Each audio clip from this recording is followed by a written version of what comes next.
سورہ بقرہ کے بارے میں نبی اکرم صلی اللہ علیہ وسلم کی دو احادیث آپ کو سنانا چاہتا ہوں.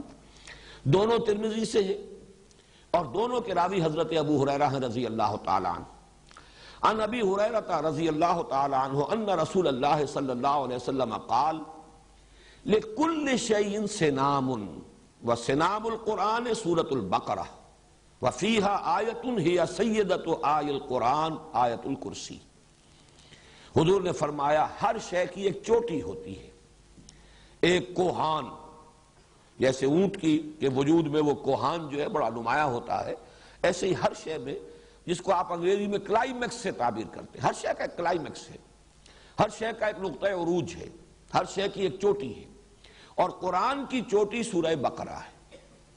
اور اس میں ایک آیت تو وہ ہے کہ جو تمام آیات قرآنیہ کی سردار ہے، اور وہ آیت الکرسی ہے. واقعہ ہے کہ آیت الکرسی وہ تو عظیم ترین آیت ہے، بلکہ یہ کہ اس کے بارے میں بھی حضور نے بالکل وہی بات کہی ہے جو سورہ اخلاص کے بارے میں کہی ہے. سورہ اخلاص کو حضور نے قرار دیا کہ یہ ربع قرآن ہے، قرآن ثلث قرآن، چوتھائی حصہ قرآن کا، اور آیت الکرسی کو بھی ربع قرآن قرار دیا.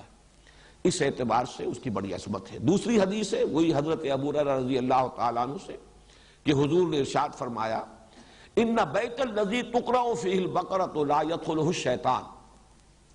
وہ گھر کے جس میں سورہ بقرہ کی تلاوت کی جاتی ہو اس میں شیطان داخل نہیں ہو سکتا. وہ گویا کہ ایک حصار کا اور حفاظت کا اور دفاع کا کام جو ہے فریضہ سر انجام دیتی ہے.